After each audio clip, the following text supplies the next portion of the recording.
سیئات اعمالنا من يهد الله فلا مضل له ومن يضلل فلا هادي له واشهد ان لا اله الا الله وحده لا شريك له واشهد ان محمدا عبده ورسوله اما بعد فان خير الحديث كتاب الله وخير الهدي هدي محمد صلى الله عليه وسلم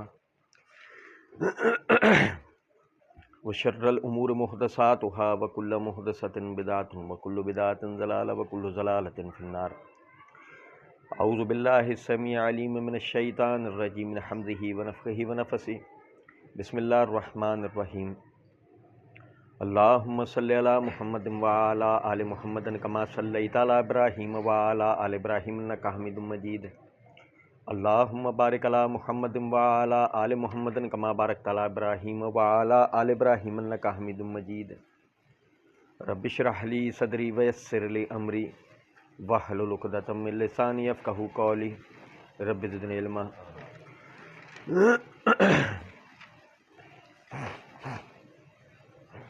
وَلُوطًا اذ قال لقومہ اتاتون الفاحشۃ ما سبقکم بہا من احد من العالمین انکم لتاتون الرجال شہوۃ من دون النساء بل انتم قوم مسرفون. وما كان جواب قومه الا ان قالوا اخرجوهم من قريتكم انهم اناس يتطهرون فانجيناه واهله الا امراته كانت من الغابرين وامطرنا عليهم مطرا فانظر كيف كان عاقبة المجرمين. والى مدين اخاهم شعيبا قال يا قوم اعبدوا الله ما لكم من اله غيره قد جاءتكم بينة من ربكم فأوفوا الكيل والميزان ولا تبخسوا الناس أشياءهم ولا تفسدوا في الأرض بعد إصلاحها ذلكم خير لكم إن كنتم مؤمنين ولا تقعدوا بكل صراط تعيدون وتصدون عن سبيل الله من آمن به وتبغونها عوجا واذكروا إذ كنتم قليلا فكثركم وانظروا كيف كان عاقبة المفسدين. اللہ رب العزت کے فضل و کرم سے آیت نمبر 89 تک آخری درس میں ہم نے پڑھا تھا. آیت نمبر 80 سے آیت نمبر 86 تک آپ بھائیوں کے سامنے پڑھا ہے.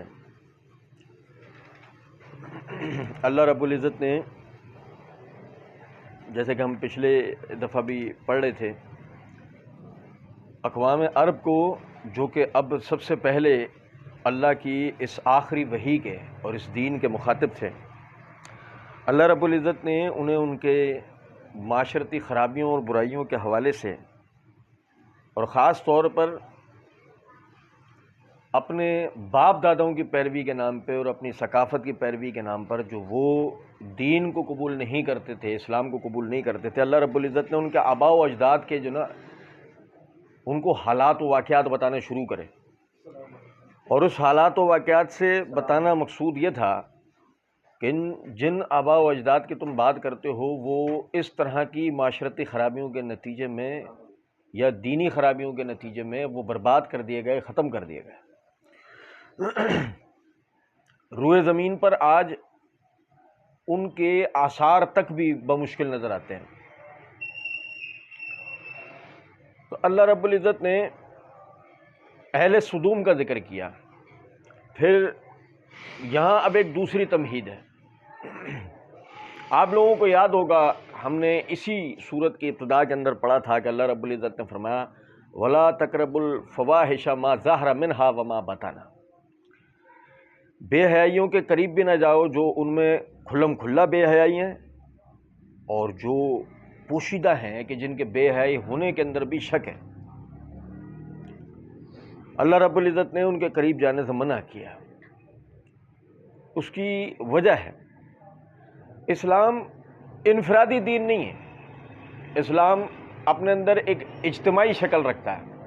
کسی مخصوص طبقے کو نجات دلوانے کے لیے یا کسی مخصوص اعمال کے کر لینے کے نتیجے میں جنت مل جانے کی بحث اسلام نہیں کرتا. ہمارے ہاں تو عام طور پر ایسا ہوتا ہے کہ ہم لوگ یہ سمجھتے ہیں کہ اسلام نام ہے صرف نماز، روزہ، حج، زکوٰۃ کا. ایسا نہیں ہے. اسلام اپنے اندر زندگی گزارنے کے ہر شعبے سے بات کرتا ہے اور دنیا کے ہر تہذیب و تمدن و قانون، قوم، قبیلہ، رنگ، نسل، ہر چیز سے اسلام جو ہے وہ بات کرتا ہے.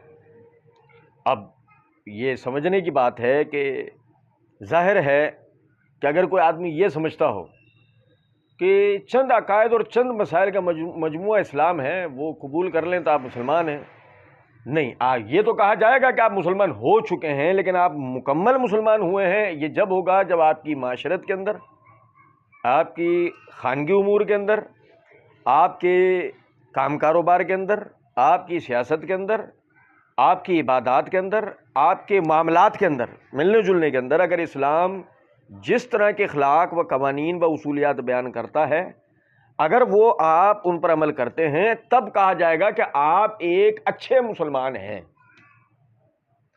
ایک مکمل مسلمان ہیں۔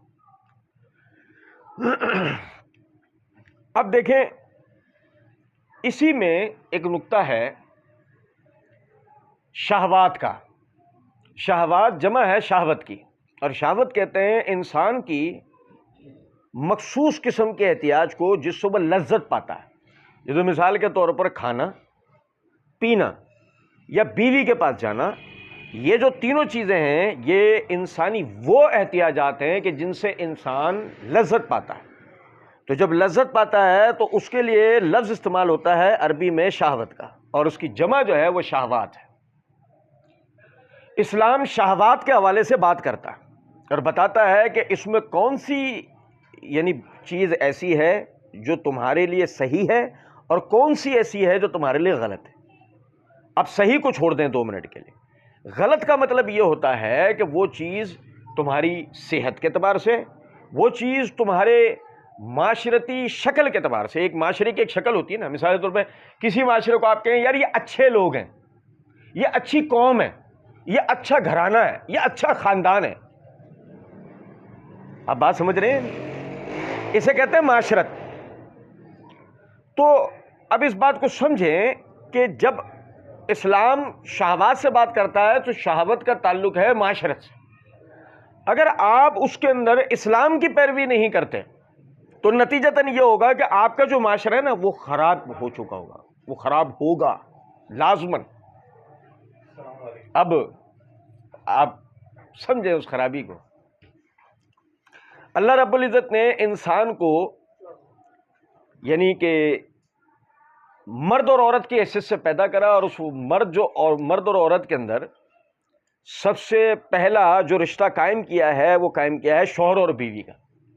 آدم علیہ السلام کو دنیا کے اندر اللہ رب العزت نے بھیجا تو آدم علیہ السلام کے ساتھ ان کی بیوی کو بھیجا، صحیح؟ انسان سب سے پہلے آیا شوہر اور بیوی کے حیثیت سے، ٹھیک ہے؟ اور ان کا ساتھ کھانا پینا اور دیگر شہوات ان کے آپس میں باہم نکاح کے نتیجے میں تھی جو جنت میں منعقد ہوا، صحیح؟ اچھا، اب جب ان کو دنیا میں بھیجا تو اللہ رب العزت نے سورہ نساء کے اندر فرمایا وَبَثَّ عَلَيْهِمَا رِجَالًا كَثِيرًا وَنِسَاءً، ہم نے ان کے ذریعے سے کثیر تعداد میں انسانی آبادیاں کی۔ وہ عورت اور مرد کے ملاپ کے نتیجے میں اللہ کہتا ہے کہ ہم نے اس کے ذریعے سے دنیا میں انسانوں کی آبادی کی، ٹھیک ہے؟ یہ جو آبادی ہے یہ معاشرت کا بنیادی حصہ ہے۔ آپ دیکھیں جن ملکوں میں جنگیں ہوتی ہیں، جن ملکوں میں وبائیں آ جاتی ہیں، توجہ سے میری بات سنیے گا، بہت کام کی بات ہے، جن ملکوں میں جنگیں ہوتی ہیں، جن ملکوں میں وبائیں آتی ہیں جس کے نتیجے میں بڑی تعداد کے اندر اموات ہو جاتی ہیں، وہ ملک اپنے مخالفین، اپنے دشمنوں سے لڑنے کے اعتبار سے کمزور ہو چکا ہوتا ہے، کیونکہ اس کی افرادی قوت ختم ہو گئی ہوتی ہے۔ اور یہ جنگ کا اصول ہے، آپ مہلک سے مہلک ترین ہتھیار بنا لو، لیکن اگر آپ تعداد میں کم ہو آپ ہار جاؤ گے۔ ابھی ہم یہ دین کی بات نہیں کر رہے، ابھی ہم دنیاوی بات کر رہے ہیں۔ دین کا تو اصول یہ ہے نا کہ اللہ رب العزت نے فرمایا تم میں بھلے سے قلیل جماعتی کیوں نہ ہو، اللہ پہ توکل کرے گی، کثیر پہ غالب آئے گی۔ سورہ انفال میں ہم پڑھ چکے ہیں۔ دین کی بات نہیں کر رہا میں، دنیاوی اصول و قواعد جو ہیں ان کے حساب سے بات کر رہا ہوں کہ اگر آپ اکثریت میں ہیں، آپ کی تعداد بہت زیادہ، آپ پہ کتنے ہی بم مار دیے جائیں، کتنی ہی فائرنگ کر دی جائے، کتنے ہی آپ کے لوگ ختم کر دیے جائیں، سالوں سے مارے جا رہے ہو، لیکن آخر کار آپ اپنی کثرت کی وجہ سے جیت جائیں گے۔ اور دنیا کی تاریخ گواہ، وہ قومیں جو کثرت کے اندر تھیں وہ قلیل قوموں کے اوپر غالب ہے۔ دنیاوی تاریخ گواہ ہے۔ لیکن جنگوں کے نتیجے میں یا وباؤں کے آنے کے نتیجے میں اگر بڑی تعداد میں آپ کی اموات ہو گئی، آپ کمزور ہو گئے تو آپ جنگ لڑنے کی یہ والی صلاحیت اکثریت والی یہ کھو چکے ہیں، اور آپ ہماری توجہ بھی نہیں جاتی۔ تیسری ایک اور چیز ہے، اور وہ ہے کہ کسی بھی طریقے سے آپ کی آبادی بڑھنے نہ دینا۔ آپ کا مخالف، آپ کا دشمن ملک آپ کی ذہن سازی اس بنیاد پہ کرے یا وہ نہ کرے، آپ کی اپنی ذہن ابلیس بنا دے، شیطان بنا دے، خود آپ کا اپنے ذاتی طور پر بن جائے کہ آپ اپنی آبادی کو روکنا شروع کر دیں، تو نتیجہ یہ نکلے گا کہ آہستہ آہستہ جب آپ کی آبادی کم ہو گئی ہوگی اور آپ کا دشمن کثیر ہو چکا ہوگا تو وہ آپ پر ایک ہی دن حملہ کر کے ایک ہی دن غلبہ پا سکتا ہے۔ یہ بات آپ سمجھ رہے ہیں؟ پھر اب اس میں نقطہ سمجھیں کہ آبادی کو روکنے کے طریقوں میں سورہ بنی اسرائیل میں ہم نے تفصیل سے پڑھا تھا ضبط اولاد، خاندانی منصوبہ بندی، ہم نے وہاں تفصیل سے پڑھا تھا، اسے ہٹا دیں ایک منٹ کے لیے۔ اسی صورت میں جب ابتدا میں ہم لا تقربوا الزنا والی آیت پڑھ رہے تھے تو وہاں ہم نے زنا کا معاملہ عورت اور مرد کا، وہاں ہم نے اس کی تفصیل پڑھی، اسے بھی ہٹا دیں اب ایک منٹ کے لیے صاحب۔ اب آ جائیں تیسری بات کی طرف کہ جس سے آبادی کو روکا جا سکتا ہے، اور وہ ہے مرد مرد سے شہوت پوری کرے، عورت عورت سے شہوت پوری کرے، ہومو سیکشوالٹی،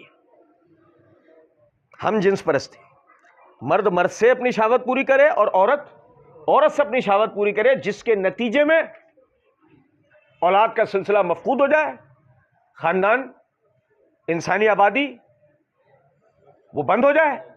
جس قوم کے اندر یہ بیماری اور خرابی آ جائے گی، لازمی بات ہے وہ قوم اس اعتبار سے ترقی نہیں کر سکتی، اور جب ترقی نہیں کر سکتی تو آپ سمجھیں اس بات کو، اس کا دشمن اس کے ساتھ کیا کرے گا؟ اسے کچا چبا جائے گا، کیونکہ یہ بھی اپنی جگہ ایک قدرتی بات ہے کہ ہومو سیکشولیٹی، ہم جنس پرستی کے نتیجے میں دو مردوں کا ایک جو ہے وہ لازمی سی بات ہے فطری اعتبار سے مؤنث کی طرف جائے گا، مفعول بنتے ہوئے عورت بن جائے گا، ٹرانسجینڈر۔ کچھ سمجھ رہے ہیں بات کو یا نہیں؟ ہمارے یہاں کہہ دیتے ہیں ہجڑا، صحیح ہے یا نہیں؟ تو اب دیکھیں کہ اگر مثال کے طور پہ پہلے آبادی رکی، آبادی رکنے کے بعد فرض کر لیتے ہیں کہ آپ کی آبادی تھی 20 کروڑ، وہ آبادی کا سلسلہ ہومو سیکشولیٹی، ہم جنس پرستی کے نتیجے میں رک گیا، رکنے کے نتیجے میں اس میں 10 کروڑ مرد تھے، ان 10 کروڑ مردوں نے آپس میں ایک دوسرے سے یہ والے تعلقات بنانے شروع کرے، تو اگر 10 کروڑ میں سے فرض کر لیتے ہیں کہ 3 کروڑ مرد بھی مفعول بن گئے، عورت بن گئے، ٹرانسجینڈر بن گئے، تو اب بچے کتنے؟ لڑنے کے لائق جو مرد بچے وہ ویسے ہی 7 کروڑ بچے۔ ہم ایک ایسے ہی ایک دنیاوی اعتبار سے ہم اپنے پڑوسی ملکوں سے اگر اپنا مقابلہ کریں، فرض کر لیتے ہیں کہ ہمارے ملک کے اندر اس بیماری کو قبول کر لیا جائے، اس بدبختی کو قبول کر لیا جائے، اس بد نصیبی کو قبول کر لیا جائے، اس جہالت کو قبول کر لیا جائے، تو نتیجتاً ہمارے پڑوسی ملکوں میں صرف ایک ہندوستان کے اندر 1 ارب 70 کروڑ کی آبادی ہے۔ کتنی؟ 1 ارب 70 کروڑ کی آبادی ہے۔ اگر اس 1 ارب 70 کروڑ میں سے صرف اس آبادی جو اگر فرض کر لیتے ہیں ہم تھوڑی دیر کے 7 کروڑ مرد لڑنے کے لائق بچے ہیں، اگر اس 7 کروڑ کے مقابلے میں صرف ان کا 70 کروڑ رکھ لیا جائے تو مقابلہ کس طرح ہے؟ پورا 10% کا مقابلہ ہے۔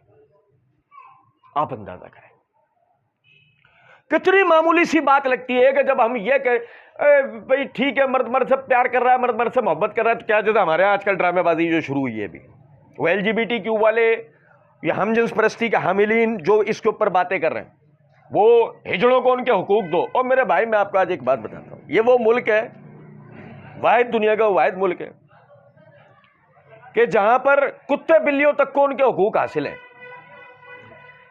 اچھا، جب آپ حقوق مانگنے کی بات کرتے ہیں، آپ کون سے حقوق مانگ رہے ہیں؟ بحث ہوتی ہے اس سے بحث ہوتی ہے اس سے. مثال کے طور پہ اللہ اور اس کے رسول کو گالی دینے کا حق مانگ رہے ہیں, دین کی مخالفت کرنے کا حق مانگ رہے ہیں, صحابہ کے بارے میں بکواس کرنے کا حق مانگ رہے ہیں, شادی بیاہ کی یہ جو دینی مسنون سنتیں ہیں ان کے خلاف بکواس کرنے کے حق مانگ رہے ہیں, لوگوں کو ہجڑا بنانے کا حق مانگ رہے ہیں, لڑکا لڑکی کی بھاگ کے شادی کرنے کا جواز مانگ رہے ہیں.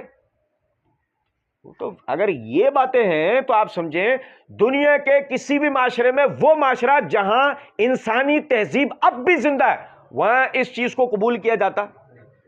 یہ بات اسلام یا کفر کی نہیں ہے, یہ بات عیسائی یہودی ہندو ہونے کی نہیں ہے.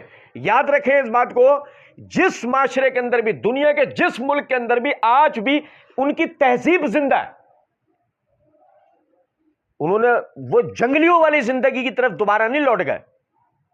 جانوروں میں یہ نہیں دیکھا جاتا کہ نر نر پہ چڑھ رہا ہے, نر مادہ پہ چڑھ رہا ہے, مادہ مادہ پہ چڑھ رہی ہے, نر مادہ پہ چڑھ رہے ہیں.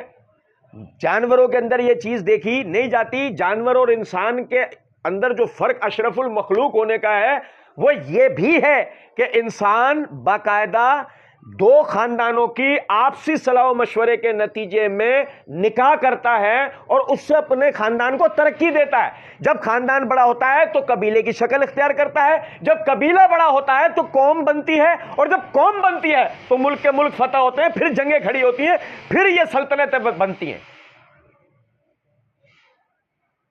لیکن مسئلہ یہ ہے کہ یہ ایک بڑا ویژن ہے, یہ ایک بڑی سوچ ہے, جس یعنی کہ قوم کو اس بات سے ہٹا دیا جائے کہ مطلب آپ جو ہے نا کسی صوبے کی لڑائی لڑنے کے لیے کھڑے نہیں کیے گئے ہیں, مرویسوں سندھ نہ دیسوں. آپ کو اس لیے نہیں کھڑا کیا گیا ہے, ایک اکیلے سندھ کے آپ حاکم نہیں بنائے گئے, آپ اللہ کی تمام زمین کے حاکم بنائے گئے. شرط یہ ہے وہ جو نبی صلی اللہ علیہ وسلم نے مخاطب کر کے کہا تھا, قولوا لا الہ الا اللہ تفلحوا تملک العرب والعجم, تم لا الہ الا اللہ کا اقرار کرو, اللہ تمہیں عرب و عجم کا مالک بنائے گا. دنیا کا کوئی خطہ اللہ ایسا نہیں چھوڑے گا جس کا تمہیں مالک نہ بنا دے. یہاں بحث ایک صوبے کی لڑائی کی نہیں ہے, لیکن میں نے عرض کیا نا, آپ کی وہ سوچ بدل دی جائے, آپ کو لایا جائے نچلی سطح پہ, سوچ لائی جائے اس درجے کے اوپر کہ آپ کو اس سطح پہ کھڑا کر دیا جائے کہ صرف یہ ایک صوبے کے اختیارات آپ کو چاہیے, باقی کئی دنیا پوری کھڈے میں. آپ کا دشمن آپ پہ یوں نگاہ رکھ کر بیٹھا ہوا ہے, یوں اس طرح. آج کہاں ہے کشمیر؟ ذکروں میں بھی ذکر ہے, کیسا آہستہ.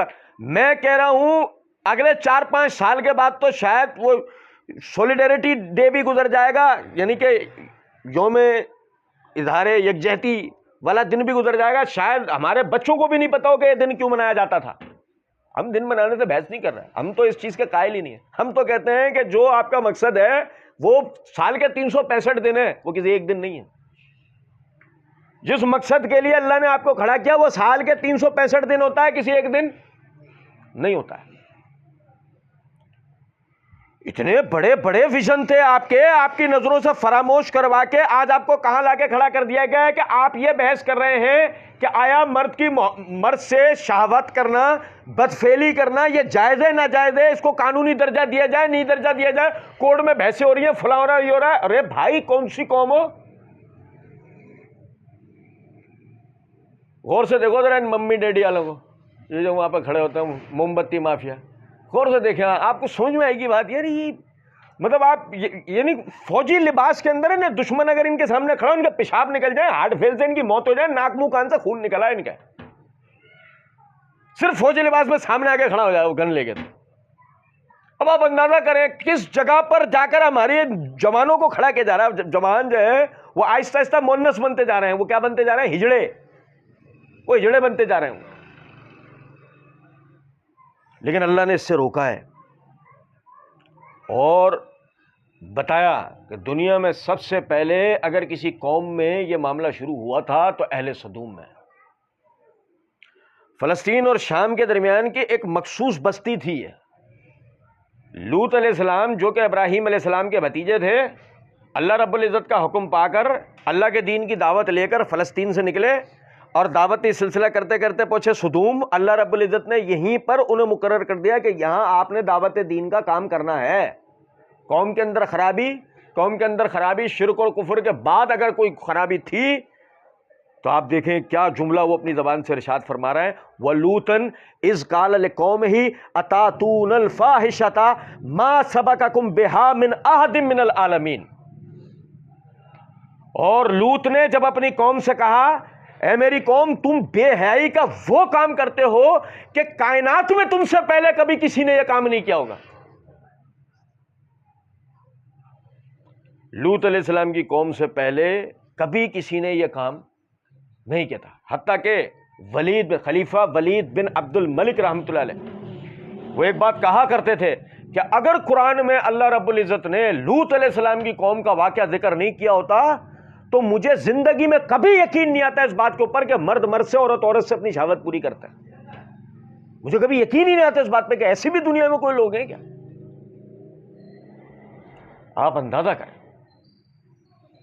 کیونکہ مسئلہ یہ ہے کہ یہ فطری گندگی ہے، یہ بیماری ہے۔ اگر آپ اس کو کوئی مردانگی سمجھ رہے ہیں یا آپ اس کو کوئی معمولی بات سمجھ رہے ہیں، معمولی بات نہیں ہے، یہ دماغی بیماری ہے۔ یہ بالکل وہ بات ہے کہ میں آپ سے کہوں کھانا کھائیں لیکن گٹر کے ڈھکن میں رکھ کے کھائیں گے؟ بتائیے، میں آپ کو چاول پلیٹ میں دینے کی بجائے گٹر کے ڈھکن پہ رکھ کے دوں کہ کھاؤ گے؟ اور اگر کھا لو تو یہی کہا جائے گا نا پاگل تو نہیں ہے۔ پاگل کرتے نا ایسی حرکتیں، ان کو تمیز نہیں ہوتی پلیٹ میں کھانا ہے گٹر کے ڈھکن میں کھانا ہے۔ ایک بات بالکل یہ والی بات ہے کہ شہوت تو پوری کرنی ہے، لیکن شہوت پوری کیسے کرنی ہے؟ اللہ رب العزت نے اس کا طریقہ، مطلب گدھے گھوڑے اور انسان کا یہی فرق ہے کہ گدھے گھوڑے کو وہ نہیں بتایا گیا مگر آپ کو سمجھایا گیا ہے کہ آپ اشرف المخلوق ہیں۔ فرمایا انکم لتاتون الرجال شہوۃ من دون النساء، تم عورتوں کو چھوڑ کر مردوں سے اپنی شہوت پوری کرتے ہو، بل انتم قوم مسرفون، بلکہ تم حد سے بڑھ جانے والے لوگ ہو۔ اب حد سے بڑھ جانے والے لوگ کیا مطلب؟ آپ دیکھیں مثلا نبی اکرم صلی اللہ علیہ وسلم نے فرمایا تم جن دو لوگوں کو، سننا ذرا، یہ بڑی توجہ طلب بات ہے، اس سے بھی بلکہ اس حدیث سے بھی پہلے میں آپ کو ایک حدیث بتاتا ہوں۔ نبی اکرم صلی اللہ علیہ وسلم اپنے اصحاب کے ساتھ بیٹھے، سامنے سے ایک شخص لہراتا ہوا آ رہا ہے، جیسے ہجڑے چلتے ہیں نا ایسے چلتا ہوا آ رہا ہے۔ ہمارے ہاں تو کیا بولتے ہیں، وہ ہجڑے کی دعا لو، دعا لو۔ یہ اتنا اگر ہوتا تو یہ آج ایسا ہوتا ہے؟ اور سمجھ میں آ رہی ہے کچھ بات یا نہیں؟ اچھا جی، وہ لہراتا ہوا آ رہا سامنے سے، نبی صلی اللہ علیہ وسلم نے صحابہ کو حکم دیا اس کو قتل کر دو۔ اور بھائی کیا بولا ہے؟ اس کو پیسے دے دو، دعا لو، اس سے سر پہ ہاتھ پھرواؤ۔ کیا بولا؟ قتل کرو اسے۔ صحابہ تلواریں لے کر کھڑے ہوئے، اسے قتل کرنے کے لیے پوچھا اچھا ایک منٹ رکو، یہ نماز پڑھتا ہے؟ کہ حضرت نماز پڑھتا ہے۔ فرمایا اللہ نے مجھے نمازی کو مارنے سے منع کیا ہے۔ نماز نہ پڑھتا ہو تو اسلامی حکومت میں وارننگ کے بعد کہ ایک دفعہ سمجھایا جائے گا، مان جا بھیا، اللہ نے تجھے مرد پیدا کرا، مرد بنا پھر، اور نہیں مانے تو نہیں۔ سینٹ کے اندر ہے نا چھکوں کے لیے بھی ایک سیٹ رکھی گئی ہے۔ یہ فرق ہے اسلام اور جمہوریت کا کہ چھکوں کے لیے بھی سیٹ رکھی جاتی ہے وہاں پہ۔ اسلام نے چھکوں کو قتل کرنے کا حکم کہ مرد پھلے پھولے ترقی کریں، قوم تک اس لائق ہو، یعنی کہ چھکوں کو بھی اپنی تبلیغ کرنے کا موقع مل جائے گا۔ سینٹ میں پہنچ گئے وہ۔ آج تو کم سے کم میں بول سکتا ہوں گا، سگنل پہ کھڑے ہو کے چار چھکے آ کے میری گاڑی اگر گھیر لیں اور آنے جانے نہیں دیں مجھے تو میں پولیس کو بلا کے بول سکتا ہوں کیا مذاق بنا ہوا ہے بھائی، پولیس ہٹا سکتے ہو گے، لیکن کل کو چھکے میرے لیے پولیس بلا سکتے ہوں گے؟ بتاؤ، چھکے میرے لیے پولیس بلا رہے، بتائیے ذرا کہاں پہنچے ہم؟ بھائی ہجڑے چھکے بننے والے کو ایک تو ہوتا پیدائشی کو تو شریعت کی طرف سے حکم ہے باقاعدہ ہے کہ اس کی تربیت کی جائے گی اور باقاعدہ اس کو ٹیچر کی جاب ملے گی، وہ بحیثیت ٹیچر پریچر پڑھائے گا، پیدائشی ہے، اس کا تو اپنا کوئی قصور نہیں ہے، مرد ہو یا عورت ہو، اسلام نے اس کی تربیت کرنے کا حکم دیا اور اس کو باقاعدہ جاب دی ہے اسلام نے۔ لیکن جو خود سے بنا ہے، میں وہ پچھلے دنوں میں سن رہا تھا، بی بی سی کو انٹرویو دے رہا تھا، بی بی سی بھی بیچارہ مطلب آپ دیکھیں اس نے قسم کھا رکھی ہے کہ پاکستان، اسلام اور پاکستان کے خلاف اگر کوئی بھی کام ہونے لگا گا نا، اس کو پذیرائی اگر دینی ہے تو بی بی سی نے دینی ہے. اور بی بی سی انٹرویو لینے کے لیے پوچھا ایک کا لاہور میں. تو میں بچپن سے محسوس کرتا تھا اپنے اندر عورتوں والی عادتیں. مجھے ایسا لگتا تھا کہ میں عورت ہوں، پتہ نہیں کیوں مجھے سب مرد بنانے پہ تلے ہیں.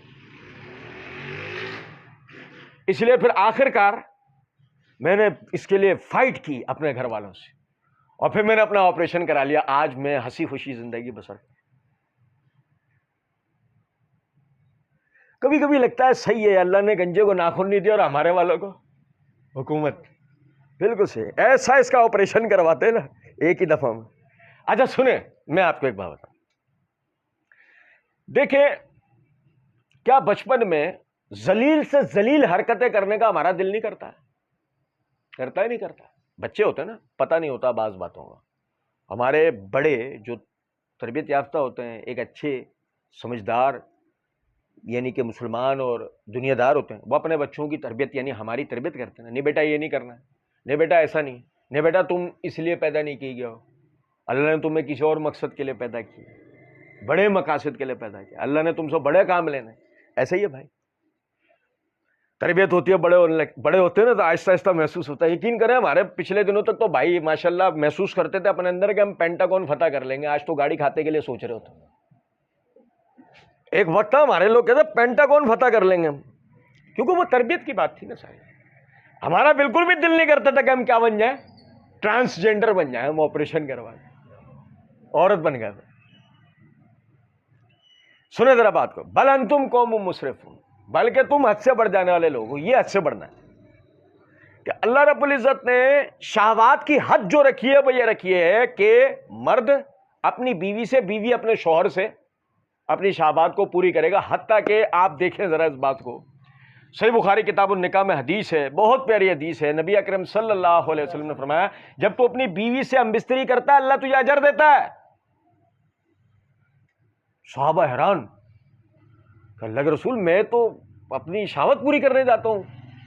تو نبی صلی اللہ علیہ وسلم نے فرمایا اگر تو اپنی شہوت غلط طریقے سے پوری کرتا اللہ تجھے گناہ دیتا. تو زنا کرتا، ہم جنس پرستی کرتا، جانور سے منہ کالا کرتا، اللہ تجھے گناہ دیتا؟ بتائیے.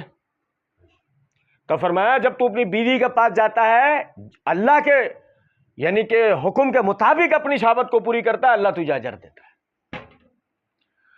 اور شارحین اس حدیث کی تشریح کرتے ہوئے کہتے ہیں اجر سے مراد یہاں دو اجر ہیں، پہلا دنیاوی، دوسرا اخروی. دنیاوی اجر کیا ہے؟ آدمی مرد سے یا آدمی کسی بھی طریقے سے اپنی شہوت پوری کرے، اولاد پالے گا جو اس کی نسل کو بڑھائے گی، اس کے بڑھاپے کا سہارا بنے گی، پائے گا نہیں. لیکن وہی اپنی بیوی سے اگر شہوت پوری کرے تو اولاد پائے گا جو اس کی نسل آگے بڑھائے گی، جو اس کے بڑھاپے کا سہارا بنے گی.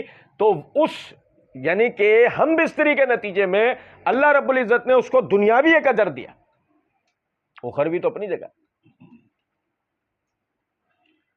پھر یہ حد سے بڑھنا ہے کہ آدمی اسے چھوڑے اور اسے چھوڑ کر اپنا منہ کالا کرے ان جگہوں پہ کہ جہاں پہ. اچھا سنیں ذرا اس بات کو نا، ہم نے کیمپ قائم کیے ہیں، یعنی ہم نے پورے پاکستان کے اندر جو ہے نا ایڈز کے حوالے سے نا وہ سیل بنا دیے ہیں جتنے بھی گورنمنٹ ہاسپٹلز ہیں ان کے اندر. ایڈز کا جو مرض ہے وہ یہ ہم جنس پرستی اور زنا کے نتیجے میں پھیلتا ہے. نہیں سمجھے؟ یہ سیل قائم کرنے کا، تمام ہاسپٹلز کے اندر اس طرح کے سیلز قائم کرنے کا بنیادی مقصد یہ ہے ہم جنس پرستی، طوائف بازی، اس کو تو روک پا رہے نہیں ہیں. لوگ اس سے بیمار ہو جائیں، کم سے کم بیماری کو پھیلنے سے روکیں. آپ روک سکتے ہیں کیونکہ مسئلہ یہ بیماری جسمانی بعد میں، پہلے نفسیاتی ہے. بچی زینب جو مری تھی، آپ بھائیوں کے ذہن میں ہے وہ واقعہ؟ میں بتاؤں آپ، توجہ سے میری بات سنیں، توجہ سے، یہ بہت سنجیدہ سننے والی بات ہے. اس کی جسم کے مخصوص مقامات جیسے کہ دونوں شرمگاہوں کے جو مقامات تھے اس کی ہڈیاں ٹوٹ گئی تھیں.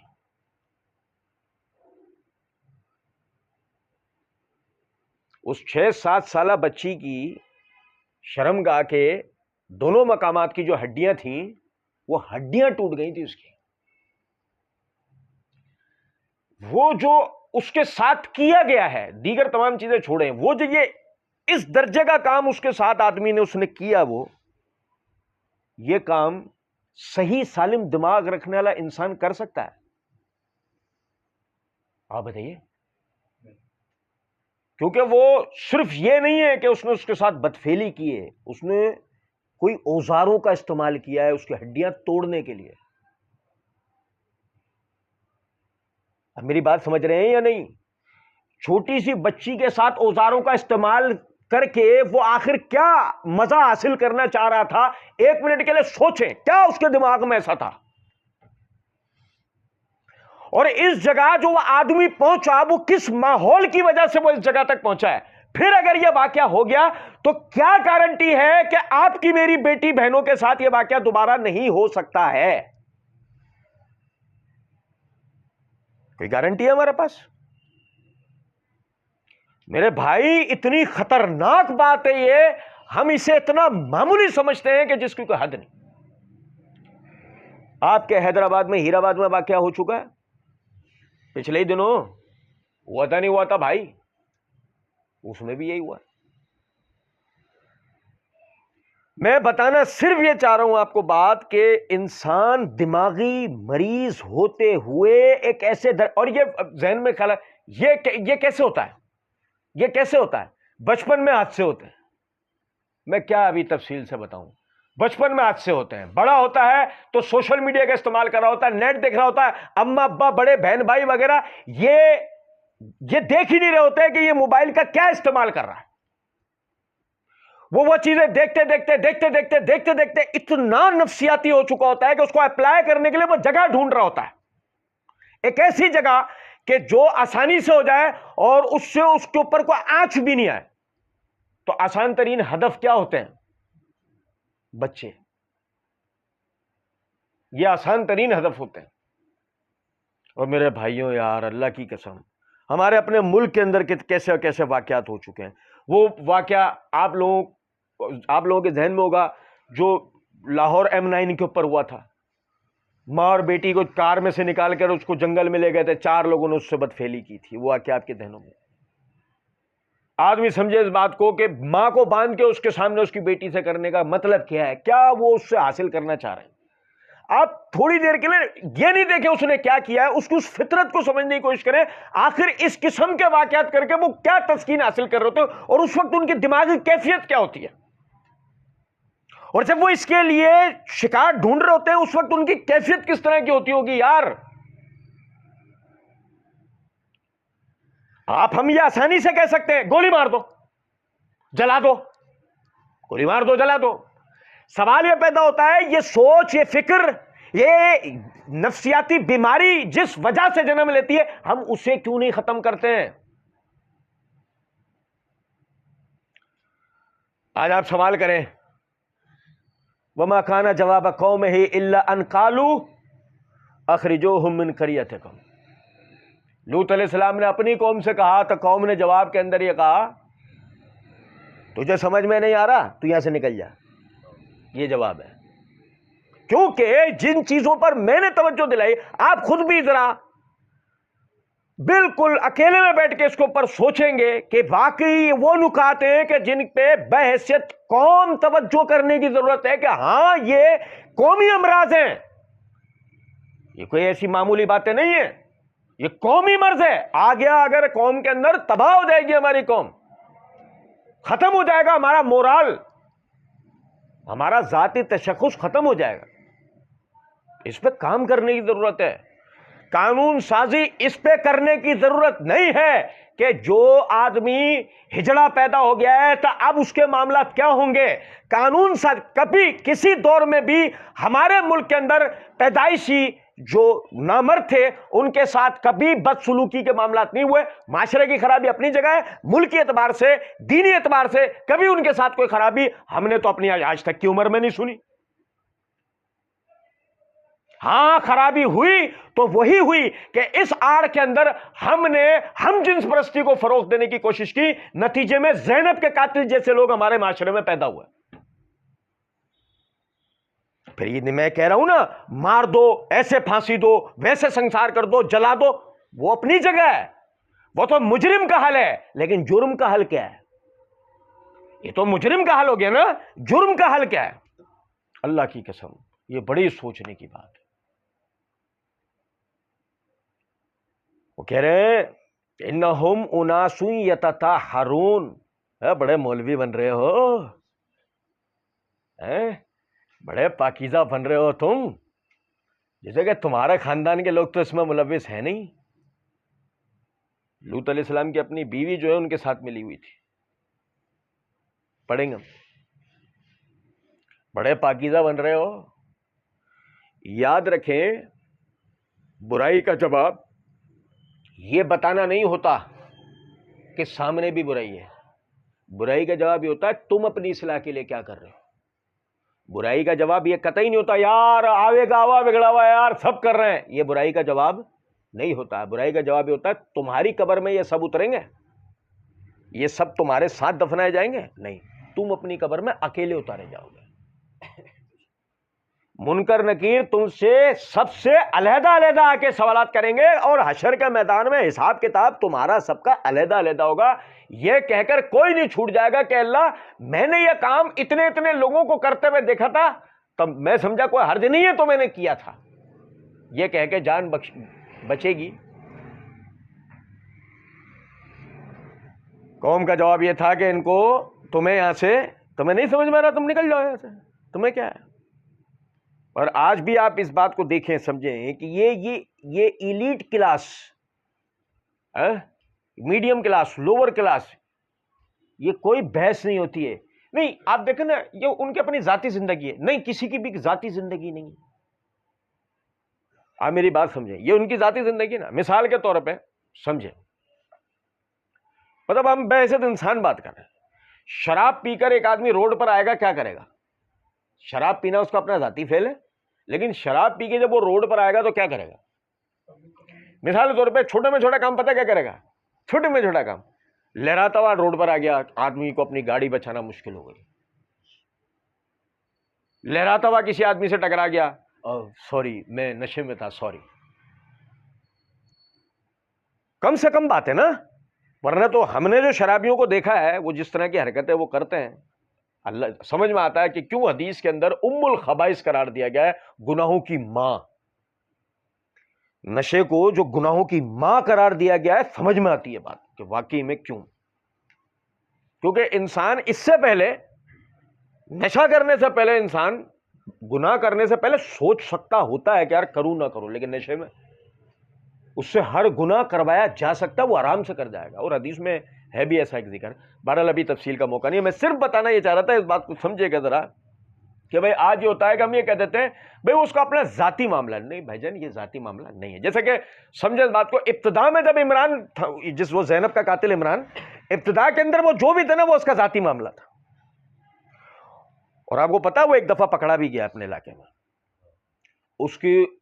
اس کو تھانے والے لے گئے تھے، اس کو مارا پیٹا، رات میں چھوڑ دیا تھا، اس نے توبہ تلافی کر لی تھی کہ آئندہ ایسا کوئی کام نہیں کروں گا۔ سمجھے ذرا اس بات کو، اگر اسی دن اس کا علاج کر دیا جاتا کیا وہ زینب بیچاری مرتی؟ نہیں مرتی۔ اب مسئلہ یہ ہے کہ اسلام چاہتا ہے کیا؟ علاج، تو اس لیے وہ کہتا ہے کسی کی بھی زندگی ذاتی نہیں ہے، آپ ہماری سب کی زندگی اجتماعی حیثیت رکھتی ہے، ہم سب کسی نہ کسی کے ساتھ کچھ نہ کچھ جڑے ہوئے ہیں۔ میں آپ کو اس کی ایک مثال دیتا ہوں، آپ نے دیکھا ہوگا عام طور پہ ہم گلی میں سے گزر ہوتے ہیں، شر آ کے کچرے کی تھیلی داڑ ہے نا، کیا ہو بھائی؟ بظاہر وہ جو کچرے کی تھیلی پھینکنے والے تھے وہ ایک گھر تھا، یہ ان کی اپنی ذاتی زندگی اور ان کا اپنا ذاتی ادب اور اخلاق تھا کہ انہوں نے اپنے گھر کا کچرا کہ یہ ایک ٹھوسا ہے یہ نکالا ہے، یہ ٹھوسا ہے یہ نکالا ہے، یہ ہے ہماری اوقات، یہ استعمال کیا ہم نے، اتنے ہمارے پخانے کے پیمپر نکلے، اتنے ہمارے عورتوں کے حیض کے وہ نکلے، یہ ہے ہماری اوقات۔ میں سچ بتا رہا ہوں آپ، ہم اپنی اوقات اپنے کچرے سے بھی دکھا دیتے ہیں بعض مرتبہ. زوم دھاڑ، بظاہر کیا ہوا نقصان؟ ارے یار میں بچ گیا. نہیں، آپ ہی نہیں بچے. اب یہ گلی کچرا کنڈی بنے گی جس سے ہمارے تمہارے بچوں میں بیماریاں پھیلیں گی. پولیو کے قطرے پلانے والا آگے پولیو کے قطرے پلا کے چلے جائیں گے، ٹیکے لگانے والا ٹیکے لگانے چلے جائیں. دونوں میں سے کوئی ایک بھی اس بات کا جواب نہیں دے گا اس صفائی ستھرائی کے لیے ان کو جوتے کون مارے گا. یہ جس کی وجہ سے یہ وائرس پھیلتے ہیں ہمارے بچوں کو لگتے ہیں تو یہ ٹیکے تو لایا جائے گا ہمارے بچوں کو. یہ سمجھا کہ یہ جو کچرا کنڈی بنی پڑی ہے، پورا شہر کچرا کنڈی بنایا ہوا ہم نے، ان کو جوتے کون مارے گا؟ اس کے لیے کوئی ہے ہمارے پاس طریقہ؟ نہیں. یاد رکھیں ہماری زندگی انفرادی نہیں ہے، بیکار بات ہے یہ. جو کوئی کہتا ہے ہر آدمی اپنی زندگی کا مالک ہے، نہیں بھائی، ہر آدمی اپنی زندگی، ہم اجتماعی طور پہ ایک دوسرے کے ساتھ کسی نہ کسی طرح جڑے ہوئے ہیں. اور جب جڑے ہوئے تو یاد رکھیں جب آپ غلط کام کر رہے ہوتے ہیں، گناہ کر رہے ہوتے ہیں، تو بظاہر ایسا لگ رہا ہوتا ہے کہ میں اپنا ہی منہ کالا کر رہا ہوں نا، کسی اور کا تو نہیں کر رہا. نہیں بھائی، تو آہستہ آہستہ خرابی برائی کو اس معاشرے میں جگہ دے رہا ہے. آج یہ خرابی تیری ذات تک ہے، کل یہ گھومتے گھومتے آخرکار بچے کے اندر یہ خرابی پہنچی ہوئی ہوگی. فَأَنْجَيْنَاهُ وَأَهْلَهُ إِلَّا امْرَأَتَهُ كَانَتْ مِنَ الْغَابِرِينَ. جیسے میں نے ابھی عرض کیا تھا، لوط علیہ السلام ان کے پاس، یعنی کہ جب بالکل اینڈ ہو گیا نا، قوم اپنی اس بے حیائی کو چھوڑنے کے لیے تیار نہیں ہو رہی، اللہ رب العزت نے ان پر عذاب کا فیصلہ کر لیا. لوط علیہ السلام کے پاس دو فرشتے انسانی شکل میں اور خوبصورت نوجوانوں کی شکل کے اندر آئے. دروازہ پہ دستک دی، لوط علیہ السلام دروازے پر آئے. دروازہ کھولا، دیکھا ان لڑکوں کو پیروں تلے سے زمین نکل گئی، اور حلیے صاف بتا رہے تھے کہ یہاں کے نہیں ہیں. ناک نقشے رنگت بتا رہی تھی یہاں کے نہیں ہیں. جلدی سے پکڑا، اندر دبوچا ان کو، دروازہ بند کیا. ان کے مہمان نوازی کے لیے کھانا وغیرہ لے کر آئے. وہ تو کھاتے ہی نہیں، دیکھ رہے ہیں لوط علیہ السلام کو. کہا بھئی کون لوگ ہو، کہاں سے آئے ہو، تمہیں پتہ نہیں ہے تم کس علاقے میں آ گئے ہو. اور ادھر لوط علیہ السلام کی بیوی نے جب دیکھا کہ دو نوجوان لڑکے اتنے خوبصورت بیٹھے ہیں، وہ بھاگ کے قوم کے پاس جا کر ان کو بتا کر آئیے بیٹھے ہیں. تو ساری قوم کے ٹیبو اکٹھے ہوئے، جو ہمارے والے بھی ہوتے ہیں نا. کیا ہو بھائی، آج نیو ایئر آج جو نا اوپن ایئر تھیٹر میں نا فلاں کا ڈانس ہوگا. یہ وہی قوم ہے، سارے ڈانس دیکھنے جا رہے ہیں. طوائف کیوں لاتے تم؟ کیا ناچ دیکھ کے تجھے کیا مزہ ملتا ہے؟ تو کوئی طوائف کیوں لاتے تم؟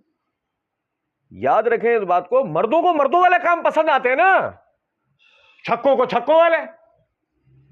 طوائفوں کے ناچ اگر تمہیں پسند آ رہے ہیں، تم اپنا علاج کرواؤ. تم اندر سے کون ہو بھائی جو تمہیں ناچ پسند آ رہے ہیں؟ اب بھائی میرے، اور سنیں، اب بھائی وہ سارے اکٹھے ہو گئے باہر، پورا گھر گھیر لیا ان کا، پورے علاقے نے، ساری آبادی اکٹھی ہوئی ہے، نکالو دونوں لڑکوں کو باہر. اللہ کی قسم کبھی میں پڑھتا ہوں نا، وہ آپ دیکھیں سورہ انبیاء میں ذکر آتا ہے، لوط علیہ السلام باہر نکلے اور نکل کر کہتے ہیں ان کو، تم میرے مہمانوں کے آگے مجھے ذلیل اور رسوا کر رہے ہو، کیا تم میں کوئی ایک آدمی بھی شعور والا نہیں بچا؟ یار آپ دیکھو، دنیا کا پاکیزہ ترین انسان، دنیا کا نیک ترین انسان، اپنے زمانے میں اللہ کا سب سے پسندیدہ انسان لوط علیہ السلام، کیا ان بدکاروں کے آگے گڑ گڑا رہا ہے. یار آپ اندازہ کریں ذرا، یار یہ ہے یہ خرابی. یقین کریں کہ بہت ممکن ہے کہ جس وقت زینب ماری جا رہی ہو نا اور زینب کا باپ سامنے آ جائے، اس آدمی پر وہ شیطان سوار ہوگا، باپ گڑ گڑا بھی رہا ہوگا نا، وہ زینب کو مار رہا ہوگا. سچ بتا رہا ہوں آپ کو، یہ وہ خطرناک بیماری ہے. میں نے عرض کیا نا کہ صرف ایسا نہیں ہے کہ اسی کو مار دینا ہے، اس بیماری کو مارنا ہے، یہ بہت ضروری ہے. اور اس بیماری کو مارنے کا ایک طریقہ ہم پڑھیں گے انشاءاللہ، اگر وقت بچا نہیں تو آئندہ پڑھیں گے. فرمایا فَأَنْجَيْنَاهُ وَأَهْلَهُ، ہم نے اسے اور اس کے ساتھ والوں کو سب کو نجات دی، إِلَّا امْرَأَتَهُ، سوائے اس کی بیوی کو. میں نے پچھلے دنوں بھی توجہ دلائی تھی، یاد رکھیں اس بات کو. یہ ہمارے ہاں جو ہوتا ہے نا، سائیں سید ہیں، سید کون ہے؟ سائیں سید ہے، اور سید اغلام بازی کروا رہا. ہم ایسا سید کو جانتے ہیں جو یہ قوم لوط والے فیل میں ملوث ہے، اور ہے کون بنا ہوا؟ یعنی کیس جوتوں کا ہے اور بنا ہوا کیا ہے کہ لوگ اس کے جوتوں کو ہاتھ لگا رہے ہیں. یا اللہ کی قسم، یاد رکھیں اس بات کو. اہل بیت ہونا اس وقت فضیلت کی بات ہوتی ہے، نبی کے گھرانے والا ہونا اس وقت فضیلت کی بات ہوتی ہے جب آدمی ایمان لائے اور نیک اعمال کرتے ہوئے نبی کی سنت کو زندہ کرے. ورنہ ابو لہب سگا چچا تھا. کیا کہا اللہ نے قرآن میں؟ سیصلی نارا ذات لہب وامرأتہ حمالۃ الحطب. ہم یعنی ان قریب ابو لہب اور اس کی بیوی دونوں کو ہم جہنم کی آگ میں جلائیں گے. کیا رسول کا چچا ہونے سے بچ گیا اس کی بیوی بچ گئی کہ وہ اہل بیت رسول ہیں؟ کوئی آدمی اہل بیت رسول ہونے کی ایسے نجات نہیں پا سکتا جب تک وہ رسول پر ایمان نہ لے آئے، رسول کی سیرت کے مطابق اپنی زندگی بسر نہ کرے. یہ شرط ہے. رسول کی بیوی ہے نا. کیا کہہ رہا ہے اللہ قرآن میں؟ کانت من الغابرین، وہ پیچھے والوں میں سے ہی تھی. وامطرنا علیہم مطرا فانظر کیف کان عاقبۃ المجرمین. اللہ کی قسم. لوط علیہ السلام نے جب دیکھا کہ اب کسی بھی طرح معاملہ نہیں بن رہا ہے، جیسے قرآن بتاتا ہے سورہ انبیاء میں، وہ اندر آئے پریشانی کے عالم میں. ابھی کھڑے سوچنے کہ کیا کروں. دونوں نوجوانوں میں سے ایک کہنے لگا آپ پریشان کیوں ہیں؟ ہم آپ کے رب کے بھیجے ہوئے ہیں. یعنی کون ہے؟ فرشتے. اور اس قوم کو ختم کرنے کے لیے آئے، ہلاک کرنے کے لیے آئے. اور بھائی اللہ رب العزت نے ہمیں حکم دیا ہے کہ آپ اپنے اوپر ایمان لانے والوں کو لے کر رات کے اندھیرے میں اس طرح نکلیں گے کہ کچھ بھی ہو جائے، کیسی بھی آوازیں آئیں، کیسے بھی مناظر ہو جائیں، پیچھے مڑ کے نہیں دیکھنا ہے، بس چلتے جانا ہے. تمہارا کسی کی بیوی رہ جائے، کسی کا باپ رہ جائے، کسی کی اولاد رہ جائے، کسی کا بھائی بہن رہ جائے، ایمان نہیں لائے نا، نکل جاؤ. تم ایمان لائے نکل جاؤ، پلٹ کے مت دیکھنا اپنے والوں کو، جو بھی ان کا انجام ہو. رات کے اندھیرے میں جب وہ نکلے اس بستی سے، وہ باہر اس حالت میں کہ شور مچا ہوا. کون سا شور؟ وہ ان کے گھر کے باہر سب اکٹھے ہیں. وہ اپنے اوپر ایمان لانے والوں کو لے کے رات میں نکلے، شور مچا ہوا ہے. اچانک سے زلزلہ برپا ہوا. کیا زلزلہ برپا ہوا؟ صدوم شہر ہے نا، پورا صدوم شہر فرشتوں نے زمین سے اکھیڑ لیا. پورا شہر اکھیڑ لیا. ابن عباس رضی اللہ تعالیٰ عنہ فرماتے ہیں یعنی فرشتے لے گئے اکھیڑ کے آسمان کی طرف. ابن عباس رضی اللہ تعالیٰ عنہ فرماتے ہیں آسمان والوں نے صدوم شہر کے مرغوں اور کتوں کے آوازیں سنی. لوگوں کو چھوڑے، شہر میں جو مرغے کتے بولنے والے تھے نا، ان تک کی آسمان والوں نے آوازیں سنی. اتنی بلندی پہ فرشتے پورے شہر کو کھڑ کے لے گئے اپنے ساتھ. اس کے بعد الٹا کر کے زمین پہ دے مارا اور آسمان سے وامطرنا علیہم مطرا، پتھروں کی بارش کر دی.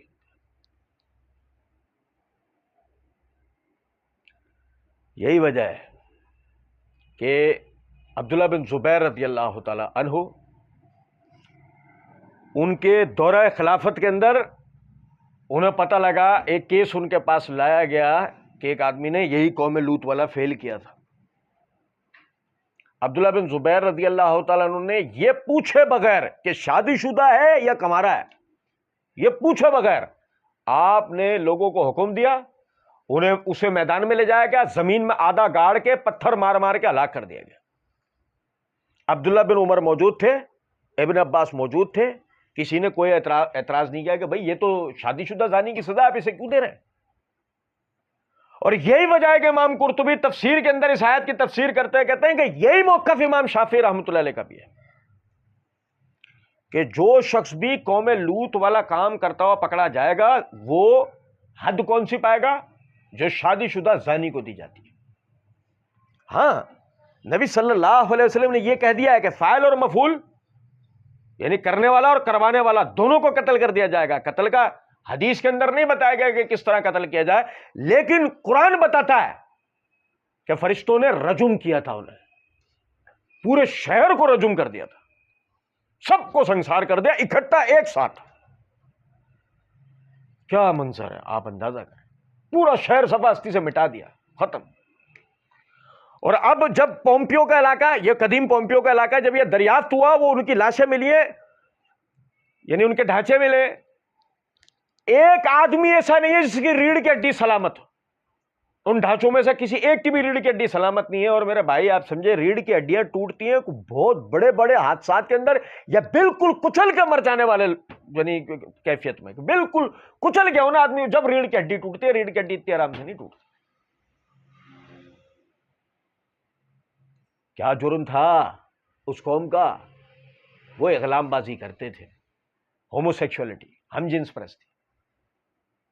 اس لیے آج جب علماء اس حوالے سے بات کرتے ہیں اور وہ یہ کہتے ہیں کہ نہیں، یہ ٹرانسجینڈر کا کوئی بھی قانون یہ قابل قبول نہیں ہے، کسی بھی طریقے سے کسی کو یہ جواز نہیں دیا جائے گا کہ عورت مرد بن جائے اور مرد جو ہے وہ عورت بن جائے، عورت عورت سے اپنی شہوت پوری کرے، مرد مرد سے اپنی شہوت پوری کرے. اس کو کسی بھی طریقے سے اللہ کہتا ہے فانظر کیف کان عاقبۃ المجرمین، کہ دیکھو ذرا انجام، ہم نے ان جھٹلانے والوں کا، ان مجرموں کا انجام کیا کیا. اور میں نے شروع میں عرض کیا، چھوڑیں یار کہ آسمان سے ہم پر پتھروں کی بارش ہو، اسے چھوڑیں. آپ یعنی دنیاوی اعتبار سے سمجھیں نا ذرا اس بات کو. آج آپ کے سامنے زندہ مثال ہے، دنیا کا سب سے بڑا بدماش امریکہ، اسے اپنے دشمنوں سے لڑنے کے لیے پتہ فوجی کہاں سے ملتے ہیں. آپ دیکھیں امریکہ میں اگر آپ سے پوچھوں امریکہ کی اپنی ذاتی قوم کون سی ہے، تو آپ مجھے بتا سکتے ہیں کون سی ہے؟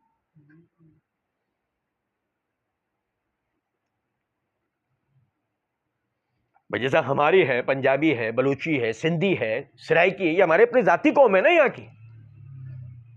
لیکن اگر یہ پوچھا جائے وہ امریکہ کی حقیقی قوم کون سی ہے، کوئی بھی نہیں. کہ یہ یہاں کے نیٹیوز ہیں، حقیقی نیٹیوز ہیں، کوئی بھی نہیں. پھر فوج میں کون لوگ ہیں؟ آپ دیکھیں ذرا اس بات کو سمجھیں.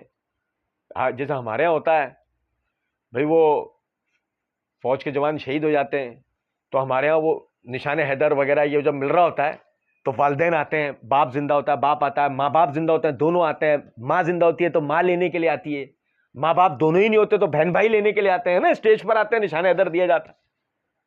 جب جنازہ ہو رہا ہوتا ہے وہ پورا خاندان اکٹھا ہوا ہوتا ہے. امریکی فوجی کا کبھی ایسا جنازہ دیکھا ہے؟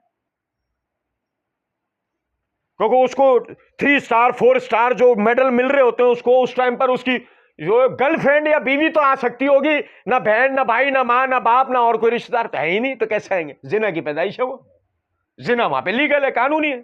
بچہ پیدا ہو گیا، وہ جیسے تیسے کر کے پل گیا، بڑا ہو گیا، کسی لائق نہیں تھا تو فوج میں چلا گیا،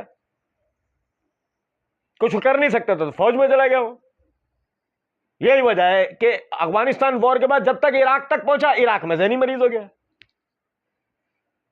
کیونکہ وہ کوئی شہادت کا درجہ مرتبہ یا تربیت لے کے آ کے لڑنے والا آدمی تھوڑی تھا. وہ تنخواہ کے لیے، پیسوں کے لیے لڑنے والا ہے، کرایہ کا قاتل تھا وہ.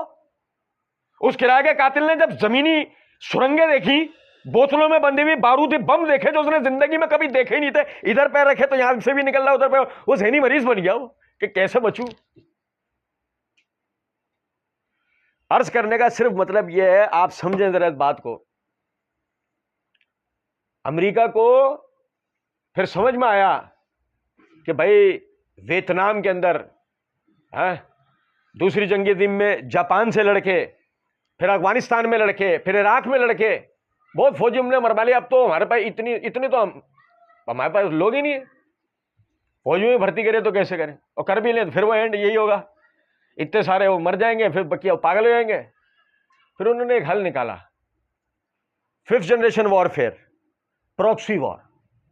سامنے والے یعنی جس ملک کے اندر خرابی پیدا کرنی ہے نا، اس ملک کے عوام اور آرمی کو لڑواؤ، یہ آپس میں لڑیں گے، جو بچ جائے گا انہیں ہم مار دیں گے. سول وار کی کیفیت بنواؤ.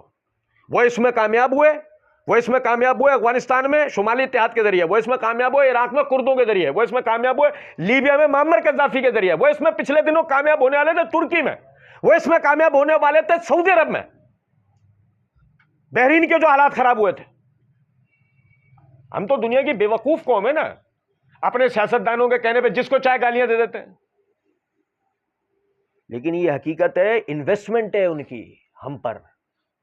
ان کو آپس میں لڑاؤ، کتے بلیوں کی طرح آپس میں لڑ کے جو بچیں گے ان کو ہم مار دیں گے، کیونکہ وہ فوجی نہیں بچے ان کے پاس لڑنے کے لیے. لیکن آپ ہمارے پاس تو ایسے فالتو ہیں کہ نیو ایئر پہ ہماری خوشی منانے کا طریقہ فائرنگ کرنا ہے، تو سوچو ہم کیسے لوگ ہوں گے. ابے ہم تو گنے گنے صاف کر کے بیٹھے ہوتے ہیں، پاکستان جیتے گا تو گولی چلائیں گے، ہارے گا تو بھی گولی چلائیں گے. ہم تو وہ لوگ ہیں. سوچے کہ اگر ہمیں جنگ کے لیے کھڑا کیا جائے گا تو ہم تو بھائی پہلے تو وہی ابے گن خراب ہو جائے گی، استعمال میں لینی ہے، پہلے تو اسی لیے لڑیں گے. اور جو جن کی تربیت ہوئی وہ شہادت کے لیے لڑیں گے، پیسوں کے لیے لڑیں گے. نہیں بھائی، ہم وہ لوگ نہیں. لیکن یہ ساری چیزیں آتی ہیں تربیت سے. وہ تربیت پہلے ملتی ہے ماؤں کی گود سے، باپوں کی شفقت سے، اساتذہ کے کرم سے، رحمت سے. ہمیں پہلے ماں باپ ملے، پھر اساتذہ ملے، پھر وہ ماحول اور معاشرہ ملا. ہم وہ کوئی نیو یارک کی گلیوں کے کچرے کے ڈبوں کے درمیان میں تھوڑی پیدا ہو کے پھینک دیے گئے تھے. اب بات سمجھے میری. ہاں یہ ضرور ہے کہ وہ کہیں گے نہیں جتنی بھی تم ان کی مخالفت کر لو پھر بھی ترقی یافتہ قوم تو ہے، تو وسائل ہیں ان کے پاس. 52 ریاستوں میں بیٹھے ہوئے، 4 صوبوں پہ نہیں، 4 سمندروں کے درمیان میں بیٹھے ہوئے. وہ ہماری طرح تھوڑی کہ جس کی چاروں سرحدیں دشمن ملکوں پہ کھلتی ہیں. بہت ساری باتیں ہیں، یہ ایک چھوٹا سا درد ساری چیزوں کا متعامل نہیں ہوتا. لیکن میرا بتانے کا مقصد یہ، نظریں گاڑیں، اس بات کی طرف توجہ کریں، اس چیز کی طرف کہ ہم جنس پرستی کو قانونی درجہ، یعنی کہ ہجڑے چھکے بن جانے کو قانونی درجہ اس لیے بھی نہیں مل سکتا کہ ہمارا مسئلہ یہ ہے کہ ہم وہ قوم ہیں جو دینی اعتبار سے بھی جہاد کا یعنی کہ نظریہ رکھتے ہیں، اور دنیاوی اعتبار سے بھی بحیثیت ایک پاکستانی بھی ہم اپنے 4 سرحدوں سے باقاعدہ اپنے دشمنوں سے نبرد آزمائیں. ہم ایک باقاعدہ فوج رکھنے کا معاملہ رکھتے ہیں. تو ایسے حالات کے اندر اگر ہمارے لوگ چھکے بن جائیں اور آدھے لوگ گالیاں دے رہے ہیں اور آدھے لوگ جو ہے وہ جو ہے وہ ہم جنس پرستی ملوث ہیں، تو اینڈ میں کیا ہوگا؟ ایک دن صبح یقین کریں وہ اس کا جہاز نہیں گرے گا، ابھینندن کا، ابھینندن نام تھا نا، ابھینندن کا جہاز نہیں گرے گا، بلکہ ایک دن ایسا ہوگا کہ ہماری اپنی گلیوں کے اندر جہازوں سے فوجی اتر رہے ہوں گے، اور اینڈ کے اندر کیا ہوگا؟ ہم محکوم بن چکے ہوں گے، اور بالکل ہمارے ساتھ وہ معاملہ ہو جائے گا جو معاملہ آج سے سالوں پہلے روس کے اندر ہو چکا ہے. اللہ تعالیٰ سمجھنے اور عمل کرنے کی توفیق دے. وما علینا الا البلاغ.